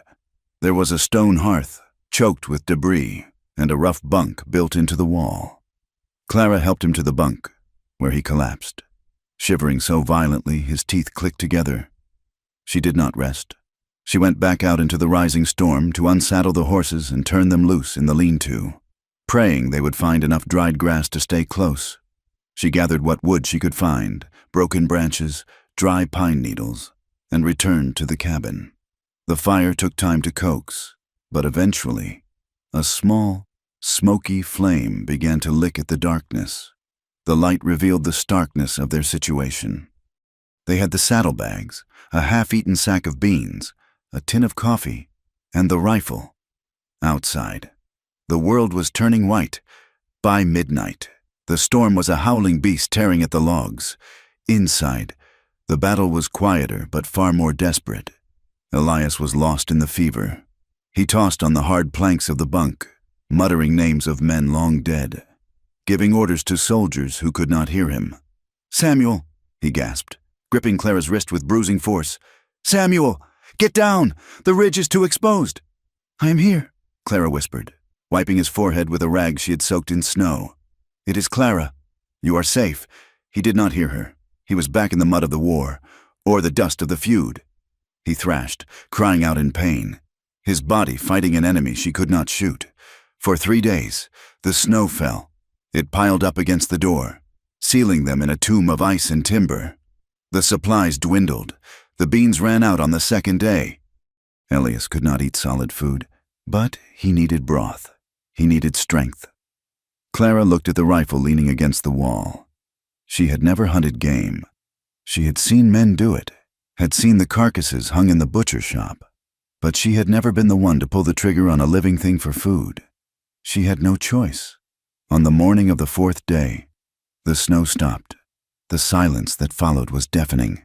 Clara wrapped herself in Elias's heavy coat, which swallowed her small frame, and took the Winchester. She stepped out into a world that was blindingly white and terrifyingly vast. The cold bit through the wool instantly, sharp as a knife. She waded through knee-deep drifts, scanning the tree line. She walked for an hour, her breath burning in her lungs.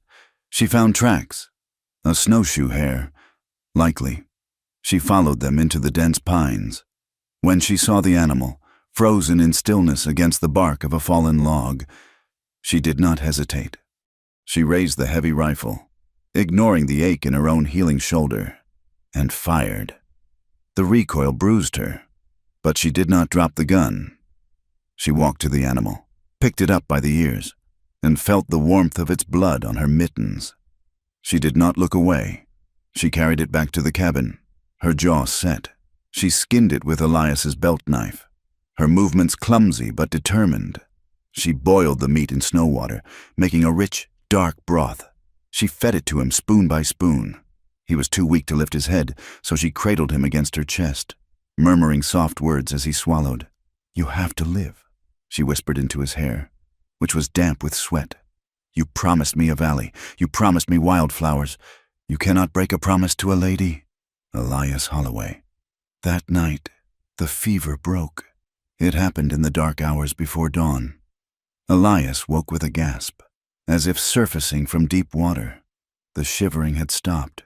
The heat in his blood had cooled to a dull ache.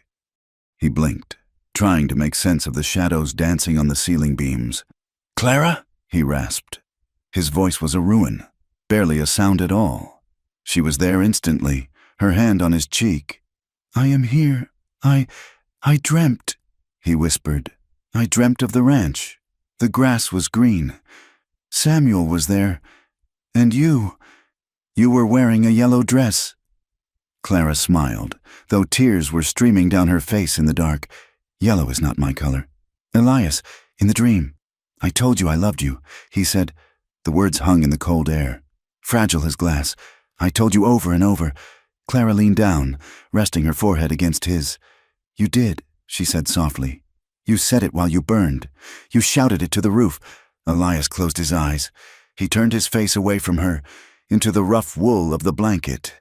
It was the fever talking. "No," Clara said fiercely. "It was you. It was a lie," he muttered, the self-loathing heavy in his voice. "A man like me. I have no right to love you. I am a cripple, a failure." "I have nothing to give you but a name that is cursed. I am not good enough to be loved back." "Clara." Clara pulled back. She grabbed his chin and forced him to look at her. Her eyes were fierce in the firelight. "You do not get to decide that," she said. "You do not get to decide what you are worth to me. You saved me. I dragged you into the snow to die," he countered. "You kept me warm," she said. "You fought for me. Now sleep. That is an order." He slept, and this time, his sleep was dreamless and healing. 2 days later, the strength returned to his limbs. It came slowly, like sap rising in a frozen tree. He could sit up. He could eat the meat she stripped from the hair bones. He watched her move around the small cabin, tending the fire, melting snow for water. She looked thinner, her face gaunt, dark circles bruised under her eyes. She had given him everything, every scrap of warmth, every ounce of energy. Guilt gnawed at him, sharper than the hunger. "I need to move," Elias said on the 3rd morning of his recovery. "The air in here, it is stagnant. Don't overdo it," Clara warned. But she did not stop him. He put on his boots, his fingers fumbling with the laces. He took the axe from the corner. It was old and rusted, but the edge was still serviceable. He stepped out into the brilliant, blinding morning. The sun was dazzling on the snow, turning the world into a sheet of diamond dust. The air was crisp, motionless, and incredibly cold. Elias took a deep breath, feeling the freeze expand his lungs. He needed to feel his body working again. He needed to know that he was still a man, capable of providing heat, capable of survival. He found a fallen pine near the cabin, dragged half buried in the snow. He stripped off his shirt, needing to feel the bite of the air on his skin, needing to shock the last of the sickness out of his system. His torso was lean, scarred, the muscles moving beneath the skin like cords of wire. He swung the axe. Thwack! The sound was loud and satisfying. He swung again. The wood split. He fell into a rhythm. Swing, impact, split, swing, impact, split. Sweat broke out on his back, steaming in the frigid air. The pain in his knee was a dull roar, but he welcomed it. Pain was life. Pain meant he was still standing. He did not hear the door open. He did not know Clara was watching him until he paused to wipe his brow and heard the soft, stifled sound of a sob. He turned. Clara stood in the doorway, wrapped in a blanket. She was looking at him, at the steam rising from his shoulders, at the pile of wood growing at his feet. She was crying, silent, shaking tears that tracked down her pale cheeks. "Clara." Elias dropped the axe. He walked toward her, not caring about the cold. "What is it? Are you hurt?" She shook her head, unable to speak. He reached her and pulled her into his arms, her face pressed against his bare chest, the cold of her nose sharp against his hot skin. "I was going to leave," she sobbed into him. "Before the snow, before we left town, I had it all planned. I was going to take the mare and drive west. I was going to leave without saying goodbye." Elias stroked her hair, his hand large and rough against the silk of it. "Why?" "Because I thought I was saving you," she cried, pulling back to look at him. "I figured if I left, the trouble would leave me. I thought you would be better off without the stain of me on your life." "And now?" Elias asked gently. She looked at him, at the life in his eyes, at the strength in his arms, at the sheer, stubborn reality of him standing half-naked in the snow simply because he could. "Now I know that leaving would have killed us both," she whispered. "I saw you on that bunk. Elias, I saw you slipping away, and I realized that I would rather freeze to death beside you than live 100 years in a palace without you." Elias looked down at her. The cold was forgotten. The world narrowed down to the woman in his arms. "Come inside," he said hoarsely. He led her back into the dim warmth of the cabin. He barred the door against the white world. He threw the fresh wood on the fire, sending sparks rushing up the chimney. He turned to her. She let the blanket fall from her shoulders. She stood before him in her simple cotton shift, shivering, but not from cold. "Elias," she whispered. He went to her. He did not rush. There was no urgency of escape this time, no frantic need to prove they were alive. There was only the slow, heavy gravity of love. He touched her face, his fingers tracing the line of her jaw, the curve of her ear. "You are beautiful," he said. It was a simple statement of fact, as true as the mountains outside. She reached for the buttons of her shift. He stopped her hands with his own. "Let me," he said. He undressed her slowly, reverently, when she was bare in the firelight. He looked at her with a gaze that made her feel sacred. He saw the scar on her shoulder where the bullet had grazed her. He leaned down and pressed his lips to it. A kiss of benediction. They moved to the narrow bunk. He covered them with the furs and the wool. He moved over her, his weight a familiar, grounding comfort. They made love with a tenderness that was almost painful. It was a conversation without words, a language of skin and breath. Every touch was a promise. Every kiss was an apology for the years they had spent apart. Not knowing the other existed, it was slow, a deep, rhythmic tide that pulled them under. Elias buried his face in the curve of her neck, inhaling the scent of her, pine smoke, sweat, and woman. He felt the walls around his heart, the ones he had built brick by brick since the day Samuel died, crumbling into dust. He felt exposed, flayed open, and completely, terrifyingly whole. When the crest came, it was not a shout, but a shudder that went through them both, a binding of souls that left them clinging to each other in the aftermath, shattered and rebuilt. They lay in the silence, the fire popping softly. Elias kept his arm around her, his hand resting on her hip. Clara traced patterns on his chest with her fingertip. One kiss. "No more," she murmured, a smile in her voice. Elias chuckled, a low rumble in his chest. "You are a terrible liar. Clara Monroe, I told myself that," she said, her voice becoming serious. "That first night in the cabin, I told myself, just one, just to taste it, just to know what I was missing. I thought I was too broken for anything else. I thought my heart was just shards of glass." She propped herself up on her elbow and looked down at him. Her hair fell around them like a curtain, shielding them from the rest of the room.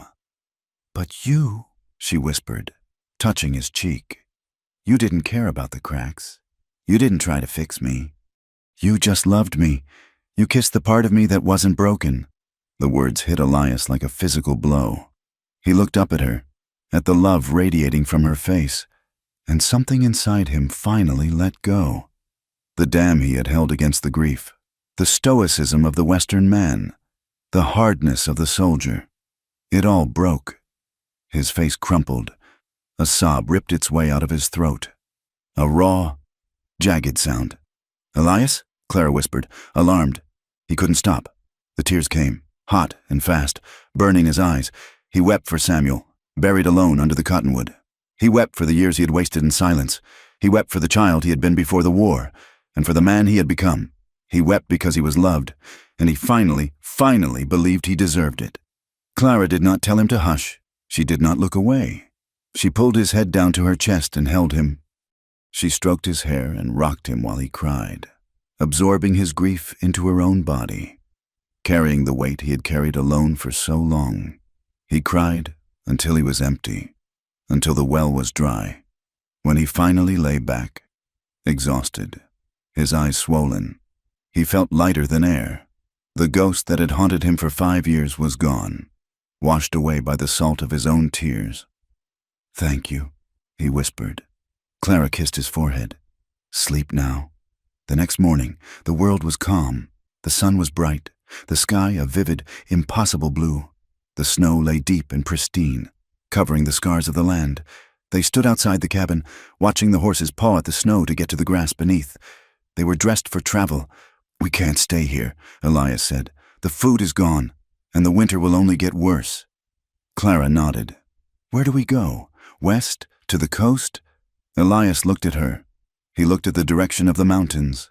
Then he turned and looked back the way they had come. Back toward the plains, back toward the valley, back toward the ranch. He thought of the handbill. He thought of Charles Vance and his smirk. He thought of the sheriff and the law that was bought and paid for. Then he thought of the fence he had mended. He thought of the bread baking in the oven.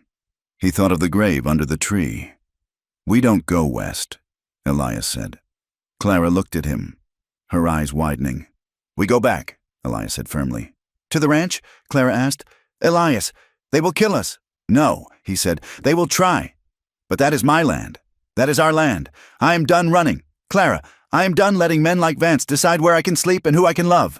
He turned to her, taking her gloved hands in his. "We go back," he said, his voice steady as the rock beneath their feet. "We go back and we fight.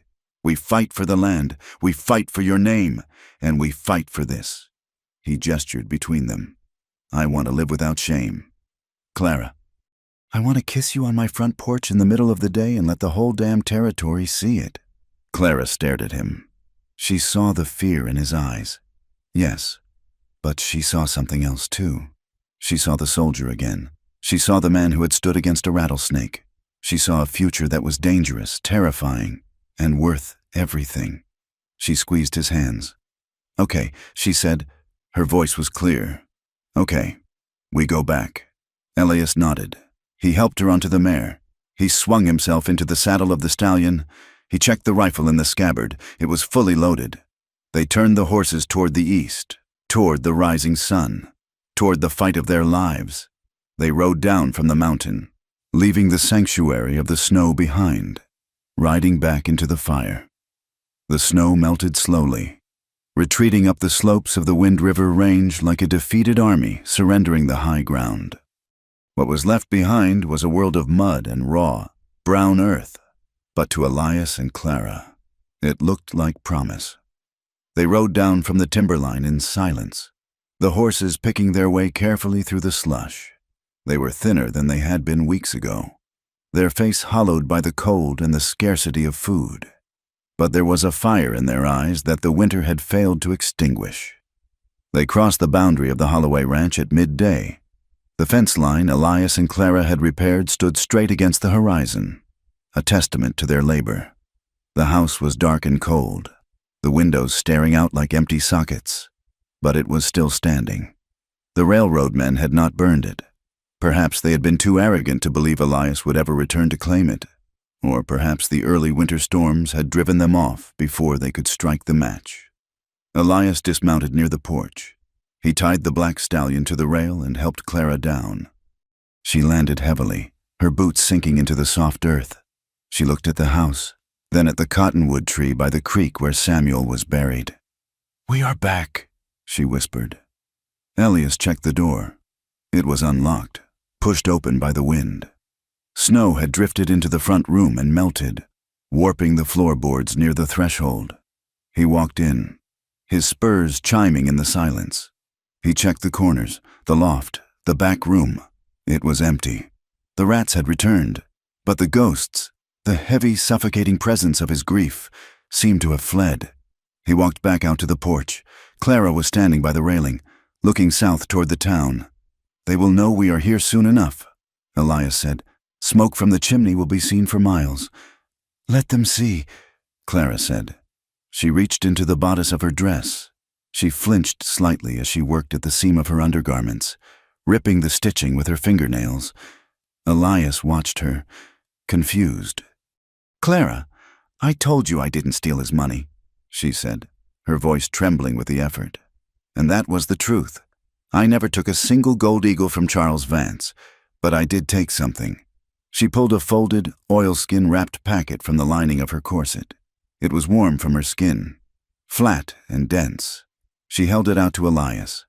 "What is this?" he asked, taking it. "Insurance," she said. "I sewed it the night I ran. I didn't tell you because I was afraid. I was afraid that if you saw it, you would think I really was a thief. And I was afraid that if Charles knew I still had it, he wouldn't just kill me. He would torture me." Elias unwrapped the oilskin. Inside were papers, pages torn from a ledger, written in a tight, cramping hand. and a bundle of letters signed by the territorial surveyor. He read the first page. His eyes narrowed. He read the second.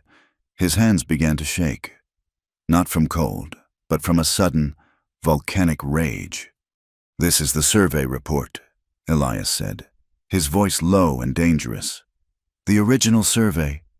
"Read the letter underneath." Clara said. Elias read it. It was a correspondence between Charles Vance and the head of the land office, detailing a scheme to declare the water sources on the valley ranches as railroad eminent domain due to falsified drought records. It was a detailed map of theft. It showed how they had targeted Samuel's land specifically, marking it as uninhabited 2 months before Samuel was even shot. "He killed him," Elias whispered. "He didn't just hire men to shoot him in a dispute. He planned it. He erased Samuel from the map before the bullet ever left the gun." Clara nodded, tears standing in her eyes. "Charles kept everything. He was too proud to destroy the proof of his own cleverness. He called it his victory log. When I found it, I knew I had to take it. It is the only thing he fears." Elias looked at her. He looked at the woman who had endured the shame of being called a thief and a whore to protect a sheaf of papers that could save a valley. "We are not just fighting for the ranch," Elias said, folding the papers carefully. "We are going to hang him." They did not wait for the sheriff to come to them. The next morning, dressed in their cleanest clothes, which were stiff with dust and wear, they rode not to Bitter Creek, but past it. They rode 3 days south to the territorial capital, to the district courthouse. Elias knew the reputation of Judge Thaddeus Sterling. He was a man from the east who had come west with a Bible in one hand and a law book in the other. He was known to be severe, humorless, and utterly immune to bribes. He was the only man in the territory Charles Vance had not been able to buy. Elias filed the counterclaim the moment the clerk's office opened. He slapped the oilskin packet on the desk with a sound like a gunshot. He demanded a hearing. When the clerk tried to wave him off, citing the railroad schedule, Elias leaned over the desk and spoke with the quiet, terrifying intensity of a man who has survived the winter. "You will take this to the judge," Elias said, "or I will take it to the newspapers." The hearing was set for 2 days later. Word traveled fast on the telegraph wires. By the time the sun rose on the day of the hearing, the courtroom was packed. The townsfolk from Bitter Creek had ridden down, driven by curiosity and the scent of scandal. Sheriff Thorne was there, looking uncomfortable in his dress uniform, his nose still crooked from Elias's fist, and Charles Vance was there. He sat at the plaintiff's table, flanked by 2 lawyers in expensive wool suits. Charles looked bored.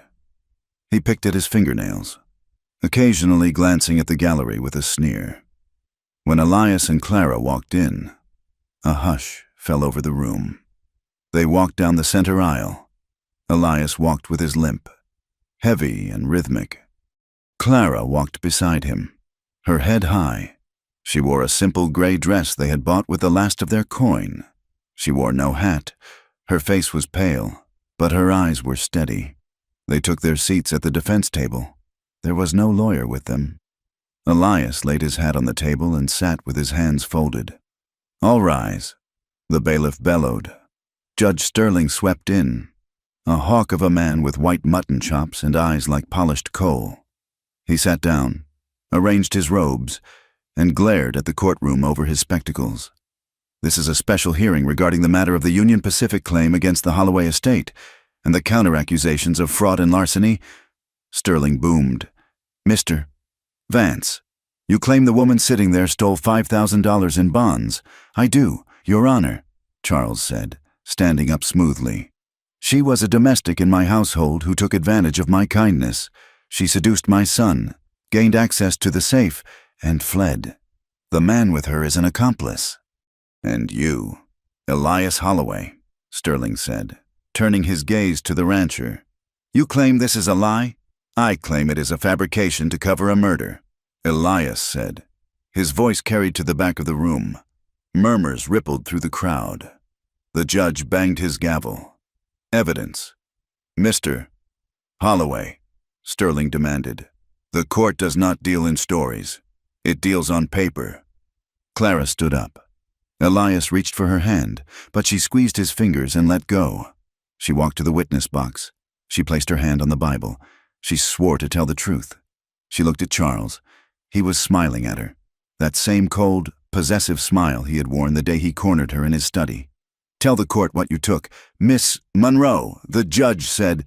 "I took the ledger of the Vance family trust," Clara said clearly. Charles's lawyer jumped up. "Objection! That is private property." "Overruled," Sterling snapped. "Continue." Clara reached into the satchel Elias had brought. She pulled out the ledger pages.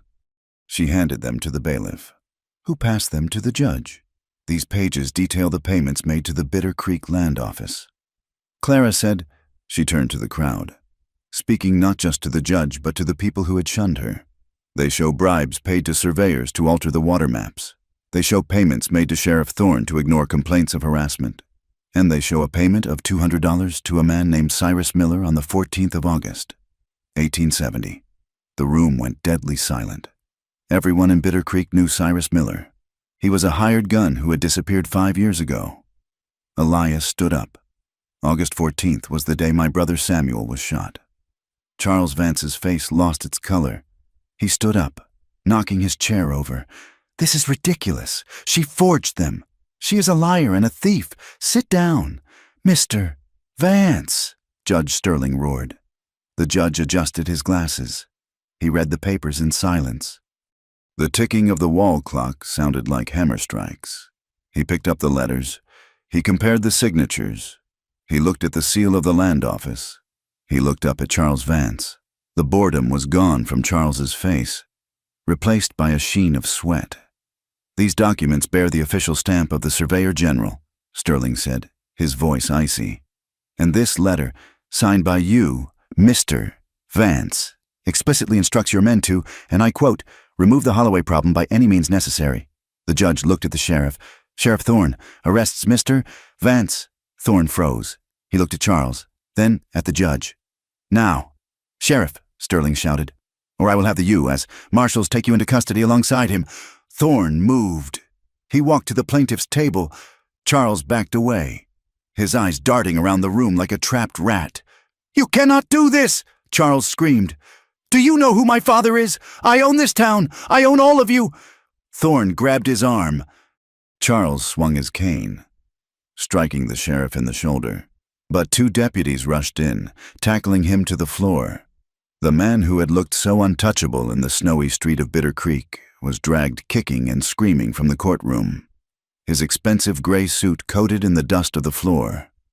Judge Sterling turned back to the room. The claim against the Holloway Ranch was dismissed with prejudice. He ruled. "The warrant for Clara Monroe is vacated, and I'm ordering a federal investigation into the Bitter Creek Land Office." He looked at Clara. She was still standing in the witness box, gripping the rail. "You are a brave woman. Miss Monroe," the judge said softly. "You are free to go." Clara let out a breath she felt she had been holding for months. Her knees buckled, but Elias was there. He caught her. He held her upright as the gavel banged, signaling the end of the war. They walked out of the courthouse and into the afternoon.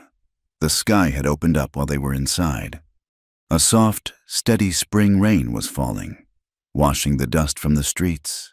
It smelled of wet earth and green grass. The townsfolk were waiting on the steps. They did not jeer. They did not whisper. The women who had pulled their skirts aside when Clara passed now looked at her with something approaching awe. The men touched the brims of their hats as Elias walked by. They knew what it took to stand against the railroad. They knew that the woman hanging onto the rancher's arm had done what none of them had dared to do. Elias stopped at the bottom of the steps. He turned his face up to the rain, letting it cool the heat of the courtroom from his skin. He looked at Clara. Her hair was plastered to her cheeks, but she was smiling. It was a true smile, one that reached her eyes and stayed there. "It is over," Elias said. "No," Clara corrected him, taking his hand. "It is just starting." They rode back to the ranch under a sky that was slowly clearing. The rain had turned the plains into a patchwork of green. The drought had broken, truly broken, along with the power of the Vance family. The work that followed was hard, but it was a joyful kind of labor. They rebuilt the ranch not as it was, but as it could be. They tore down the leaning bunkhouse and used the wood to expand the main cabin. They bought new stock with the credit the bank was suddenly eager to extend to them. Spring turned to summer. The valley exploded with color. The wildflowers Elias had promised her in the dark of the barn appeared, wild blue flax, Indian paintbrush, and yellow columbine growing thick along the creek banks. On a hot afternoon in July, they gathered by the corral fire. It was branding day. The new calves were wrestled down one by one. Elias pulled the iron from the coals. It glowed a cherry red. He looked at the iron. For 3 generations, it had been a simple block H. He handed the iron to the blacksmith he had hired. "Change it," Elias said. The smith looked at him. "Change the brand. Boss, that is bad luck. Not this time," Elias said. He took a piece of chalk and drew on the fence post. He drew the block H, but interlaced with it, strong and equal, was the letter C. The smith grinned and went to work. When the first calf was branded with the new mark, Clara stood by the fence, watching. She wore a work dress, her hands gloved, her face brown from the sun. She looked at the smoke rising from the flank of the calf, carrying the smell of singed hair and victory. Elias walked over to her. He wiped the soot from his hands on a rag. "It looks good," she said, nodding at the brand. "It looks right," he said. He climbed over the fence and stood beside her. The sun was beginning to dip toward the western peaks, setting the sky on fire with streaks of violet and gold. The cattle were lowing in the pasture. The creek was running full and loud. Clara turned to him. She reached up and took his hat off, tossing it onto a fence post. She ran her fingers through his hair, which was graying at the temples, but thick and soft. "You have ash on your face," she said. Elias smiled. "I am a rancher. Clara, dirt is part of the uniform, and I am a rancher's wife." She said, "Or I will be, as soon as the preacher rides through next week." Elias wrapped his arms around her waist. He pulled her close, until there was no air between them. He felt the steady thump of her heart against his chest. He looked at her lips, at the small scar on her chin, at the light in her green eyes that had saved his life. He leaned down. His breath hitched. His heart thundered just as it had that first night in the storm. But there was no fear in it now, only a gratitude so vast it threatened to bring him to his knees. Clara smiled, a playful glint in her eyes. She stood on her tiptoes. "One kiss. No more," she whispered, the old joke soft between them. Elias laughed, a low sound of pure contentment. He kissed her. It was not brief. It was deep and slow and tasted of rain and wood smoke and forever. He could not stop. He drank her in like water after a long drought. And she did not stop him. She held him tighter, anchoring him to the earth, to the home they had carved out of the wilderness. As dusk fell over the valley, turning the world to soft indigo shadow, they finally broke apart. They rested their foreheads together, breathing in the cool air. They were scarred, they were weathered, and they were standing on land that had tried to kill them a dozen times, but they were standing. They breathed, in love, unafraid, and entirely free. "Thank you so much for listening to this story. One kiss, no more," she said. But when she pulled him down, the rancher forgot to breathe.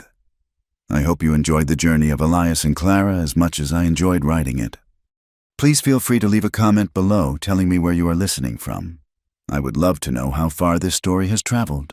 If you want to hear more tales from the frontier, please subscribe to From Wild West. I look forward to reading your thoughts and sharing the next adventure with you.